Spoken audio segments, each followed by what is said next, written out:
तो चलिए आज के इस विश्लेषण में बात करते हैं एक ऐसी परेशानी की जिससे शायद हर दूसरा इंसान जूझ रहा है, वेट लॉस प्लेटो। अक्सर होता क्या है कि लोग वजन कम करने के चक्कर में हर तरह की डाइट्स और नुस्खे आजमा लेते हैं, पर नतीजा वही शून्य निकलता है। आज हम इसी बारे में चर्चा करेंगे कि आखिर ये पुराने डाइट वाले तरीके फेल क्यों हो जाते हैं और बायोलॉजिकल साइंस के पास इसका क्या बेहतर और लंबा टिकने वाला सोल्यूशन है। शुरुआत करते हैं इस एक नंबर से। 80 किलो। ये कोई मामूली आंकड़ा नहीं है। ये बिल्कुल वही जिद्दी वजन है जहां सारा नाम की एक आम महिला का वेट आकर पूरी तरह से अटक गया था। एक ऐसी स्थिति जहां सुई मानो जम सी गई हो और लाख कोशिशों के बाद भी 1 ग्राम टस से मस होने का नाम न ले रही हो। अब सारा कोई फिटनेस एक्सपर्ट या सेलिब्रिटी तो थी नहीं, वो बस एक आम इंसान थी जो बार बार कोशिश करके बुरी तरह थक चुकी थी। आमतौर पर लोग जो भी करते हैं उसने भी वही सब आजमाया, जैसे बहुत ज़्यादा स्ट्रिक्ट डाइट फॉलो करना, जिम में घंटों तक खुद को तोड़ना और यहाँ तक कि वजन घटाने के चक्कर में खुद को भूखा रखने वाले उस खतरनाक जाल में भी फंसी। पर इन सब कठोर तरीकों के बावजूद उस वेट मशीन पर कोई बदलाव नहीं आया। तो यहाँ पर एक सबसे जरूरी सवाल उठता है, आखिर क्यों? क्यों ये खुद को भूखा रखने की रणनीतियाँ और एक्सट्रीम डाइट्स हमेशा एक बायोलॉजिकल दीवार से टकराकर फेल हो जाती हैं? ऐसा क्या होता है कि एक समय के बाद हमारी अपनी ही बॉडी इन कठोर तरीकों के खिलाफ बगावत कर देती है? चलिए इसकी गहराई में चलते हैं। Section 1, the weight loss trap. आइए इस बायोलॉजिकल जाल को समझते हैं जो अक्सर लोगों के फिट होने के सफर में सबसे बड़ी रुकावट बन जाता है। अब यहाँ एक आम गलतफहमी और हमारे शरीर की कड़वी सच्चाई के बीच का फर्क बड़ा ही दिलचस्प है। एक तरफ ये कॉमन मिथ है कि बस कम खाओ और ज्यादा कसरत करो, और दूसरी तरफ है बॉडी की असली रियलिटी, जहाँ एक्सट्रीम डाइट की वजह से भूख बढ़ाने वाले हार्मोन्स आसमान छूने लगते हैं और मेटाबॉलिज्म पूरी तरह से क्रैश होके एकदम धीमा पड़ जाता है। होता क्या है कि जब बॉडी को भूखा रखा जाता है ना, तो ये हंगर हार्मोन्स तेजी से बढ़ने लगते हैं। बॉडी इस सिचुएशन को एक इमरजेंसी की तरह मानती है। इसका नतीजा ये होता है कि किसी खास चीज को खाने की बहुत तीव्र लालसा यानी एक्सट्रीम क्रेविंग्स होने लगती हैं। और तो और शरीर अपनी बची हुई एनर्जी बचाने के लिए मेटाबॉलिज्म को ही धीमा कर देता है। आसान भाषा में कहें तो बॉडी कैलोरी बर्न करना बंद कर देती है और हर चीज को फैट के रूप में स्टोर करने की कोशिश करने लगती है। इस साइकिल में फंसे किसी भी इंसान के लिए रिजल्ट सच में काफी निराशाजनक होते हैं। एक तरफ तो हद से ज्यादा थकान महसूस होती है और दूसरी तरफ वजन एक ऐसे जिद्दी प्लेटो पर आकर रुक जाता है जिसे तोड़ना लगभग नामुमकिन सा लगने लगता है। ये इस बात का सबसे बड़ा सबूत है कि ये पूरी स्ट्रगल शरीर की अपनी एक बायोलॉजिकल रिएक्शन है, ना कि किसी के विल पावर या दृढ़ संकल्प की कमी। Section 2, the power of protein.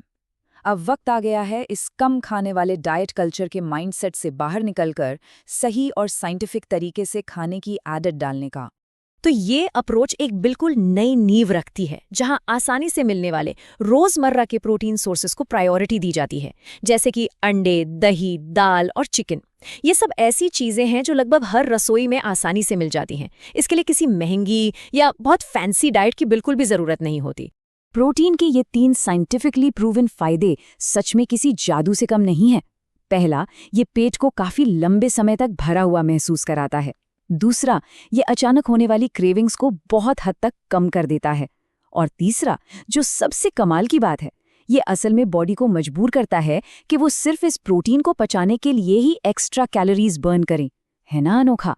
Section 3, simple daily action steps. Science तो चलिए समझ ली, अब बारी आती है इन असूलों को बिना किसी एक्सट्रीम डाइट के अपने डेली रूटीन में शामिल करने की। बस यही वो बिल्कुल सिंपल और सटीक कदम है जिनके जरिए उस जिद्दी वेट प्लेटो को आखिरकार तोड़ा गया।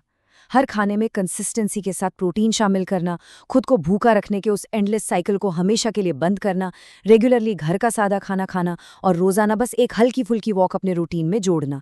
यहाँ किसी भी तरह की जानलेवा डाइट या पनिशिंग वर्कआउट की बिल्कुल कोई जगह नहीं है। और इन छोटे छोटे बदलावों का असर सच में हैरान करने वाला रहा। कुछ ही हफ्तों में बॉडी के अंदर जो फिजियोलॉजिकल चेंजेस आए, उन्हें अनदेखा करना असंभव था।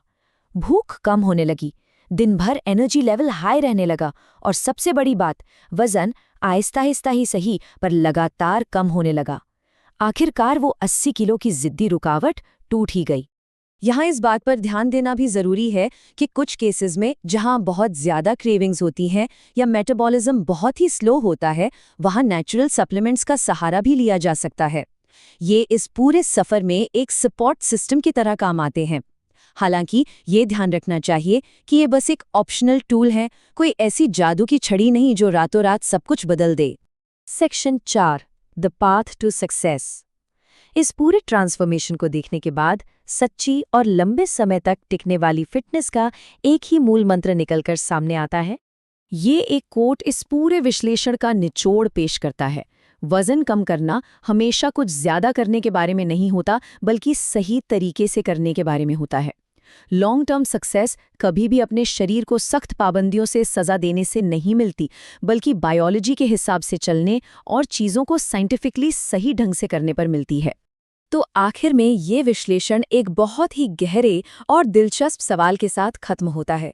जब न्यूट्रिशन की स्ट्रैटेजी में किया गया एक छोटा सा बदलाव शरीर की पूरी कहानी ही पलट कर रख सकता है, तो आखिर वो कौन सा एक छोटा बदलाव है जो आज ही एक नए और बेहतर सफर की शुरुआत कर सकता है?